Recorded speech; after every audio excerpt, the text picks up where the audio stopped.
For the most part it is. It is the matter of cooperation ties, which the entire Ukrainian economy was based on. The cooperation ties between the enterprises were very close since the times of the Soviet Union.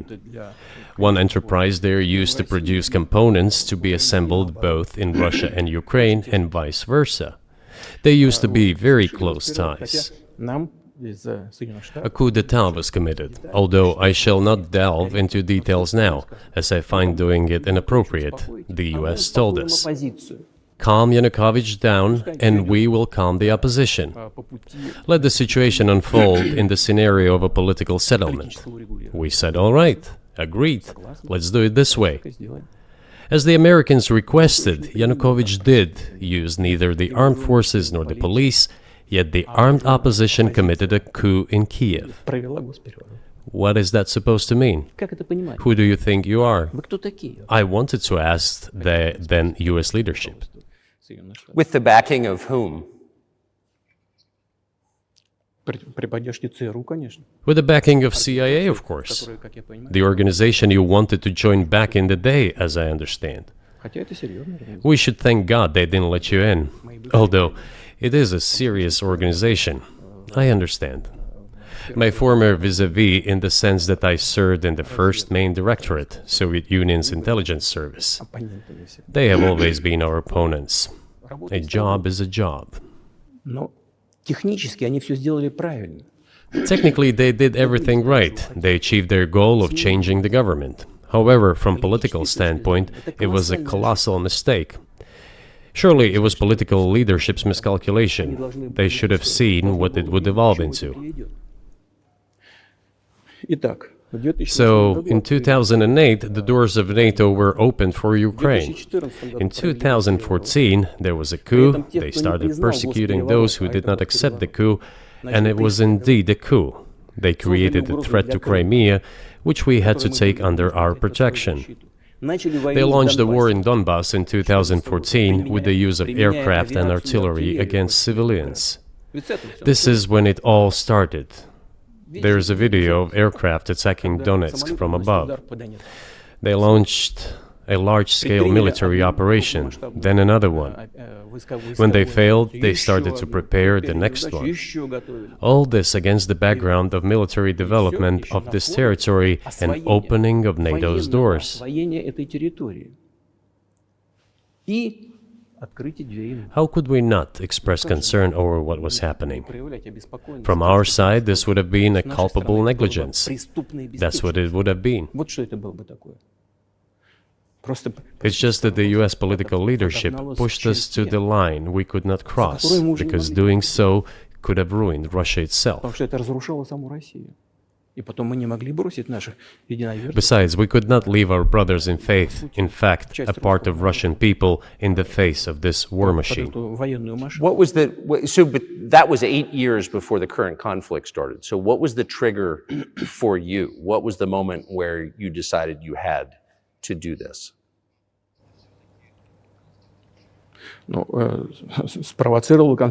Initially, it was the coup in Ukraine that provoked the conflict. By the way, back then the representatives of 3 European countries, Germany, Poland and France, arrived. They were the guarantors of the signed agreement between the government of Yanukovych and the opposition. They signed it as guarantors. Despite that, the opposition committed a coup, and all these countries pretended that they didn't remember that they were guarantors of the peaceful settlement. They just threw it in the stove right away, and nobody recalls that. I don't know if the US know anything about the agreement between the opposition and the authorities, and its 3 guarantors who, instead of bringing this whole situation back in the political field, supported the coup. Although it was meaningless, believe me, because President Yanukovych agreed to all conditions. He was ready to hold an early election, which he had no chance of winning, frankly speaking. Everyone knew that. Then why the coup? Why the victims? Why threatening Crimea? Why launching an operation in Donbass? This I do not understand. That is exactly what the miscalculation is. CIA did its job to complete the coup. I think one of the deputy secretaries of state said that it cost a large sum of money, almost 5 billion. But the political mistake was colossal. Why would they have to do that? All this could have been done legally, without victims, without military action, without losing Crimea. We would have never considered to even lift a finger if it hadn't been for the bloody developments on Maidan. Because we agreed with the fact that after the collapse of the Soviet Union, our borders should be along the borders of former Union's republics. We agreed to that. But we never agreed to NATO's expansion, and moreover, we never agreed that Ukraine would be in NATO. We did not agree to NATO bases there without any discussion with us. For decades, we kept asking, don't do this, don't do that. And what triggered the latest events? Firstly, the current Ukrainian leadership declared that it would not implement the Minsk agreements, which had been signed, as you know, after the events of 2014 in Minsk, where the plan of peaceful settlement in Donbass was set forth. But no, the current Ukrainian leadership, foreign minister, all other officials, and then president himself said that they don't like anything about the Minsk agreements. In other words, they were not going to implement it. A year or a year and a half ago, former leaders of Germany and France said openly to the whole world that they indeed signed the Minsk agreements, but they never intended to implement them. They simply led us by the nose. Was there anyone for you to talk to? Did you call a U.S. President, Secretary of State and say, if you keep militarizing Ukraine with NATO forces, this is going to we're going to act?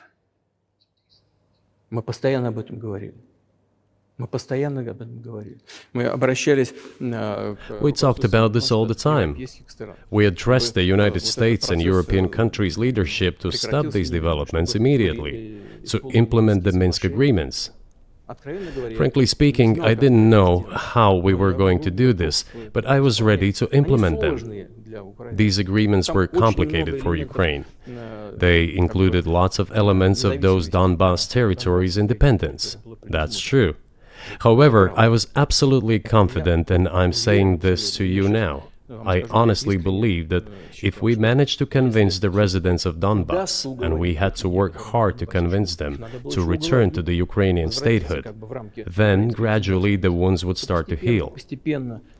When this part of territory reintegrated itself into common social environment, when the pensions and social benefits were paid again, all the pieces would gradually fall into place. No, nobody wanted that. Everybody wanted to resolve the issue by military force only. But we could not let that happen. And the situation got to the point when the Ukrainian side announced, no, we will not do anything. They also started preparing for military action. It was they who started the war in 2014. Our goal is to stop this war. And we did not start this war in 2022. This is an attempt to stop it. Do you think you've stopped it now?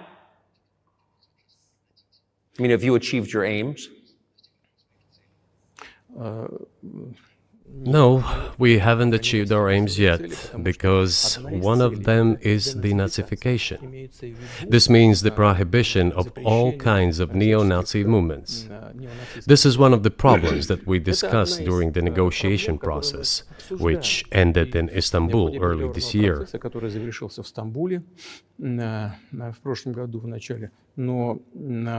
And it was not our initiative, because we were told by the Europeans, in particular, that it was necessary to create conditions for the final signing of the documents.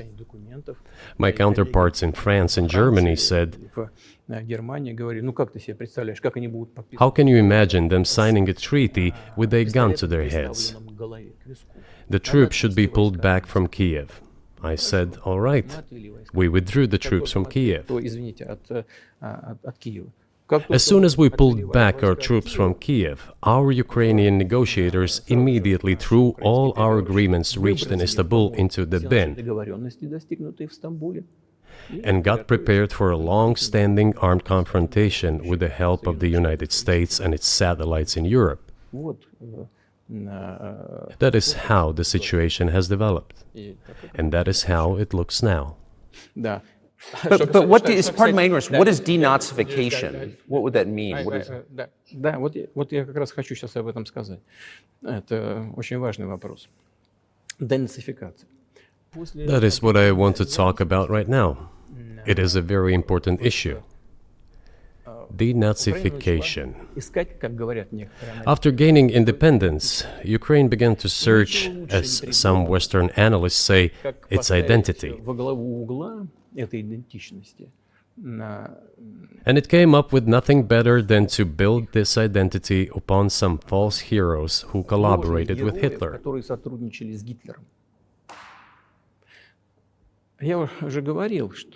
I have already said that in the early 19th century, when the theorists of independence and sovereignty of Ukraine appeared, they assumed that an independent Ukraine should have very good relations with Russia. But due to the historical development, those territories were part of the Polish-Lithuanian Commonwealth. Poland, where Ukrainians were persecuted and treated quite brutally as well as were subject to cruel behavior. There were also attempts to destroy their identity. All this remained in the memory of the people. When World War II broke out, part of this extremely nationalist elite collaborated with Hitler, believing that he would bring them freedom. The German troops, even the SS troops, made Hitler's collaborators do the dirtiest work of exterminating the Polish and Jewish population. Hence this brutal massacre of the Polish and Jewish population, as well as the Russian population too.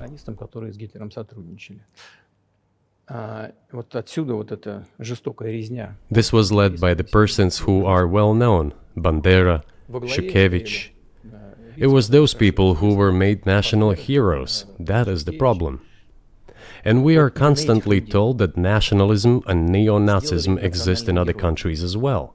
Yes, they are seedlings, but we uproot them, and other countries fight against them. But Ukraine is not the case. These people have been made into national heroes in Ukraine. Monuments to those people have been erected. They are displayed on flags. Their names are shouted by crowds that walk with torches, as it was in Nazi Germany.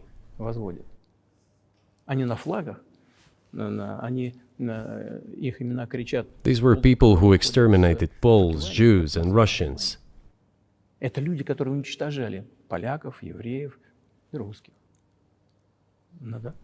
is necessary to stop this practice and prevent the dissemination of this concept. I say that Ukrainians are part of the one Russian people. They say, no, we are a separate people. Okay, fine. If they consider themselves a separate people, they have the right to do so, but not on the basis of Nazism, the Nazi ideology. Would you be satisfied with the territory that you have now? Нет, сейчас закончим. Вы же задали вопрос по неонацизму и денацификации. I will finish answering the question. You just asked a question about neo-Nazism and denazification. Look, the president of Ukraine visited Canada. This story is well known, but being silenced in the Western countries. The Canadian Parliament introduced a man who, as the Speaker of the Parliament said, fought against the Russians during the World War II. Well, who fought against the Russians during the World War II? Hitler and his accomplices. It turned out that this man served in the SS troops. He personally killed Russians, Poles, and Jews. The SS troops consisted of Ukrainian nationalists who did this dirty work. The president of Ukraine stood up with the entire Parliament of Canada and applauded this man. How can this be imagined? The president of Ukraine himself, by the way, is a Jew by nationality. Really, my question is, what do you do about it? I mean, Hitler's been dead for 80 years, not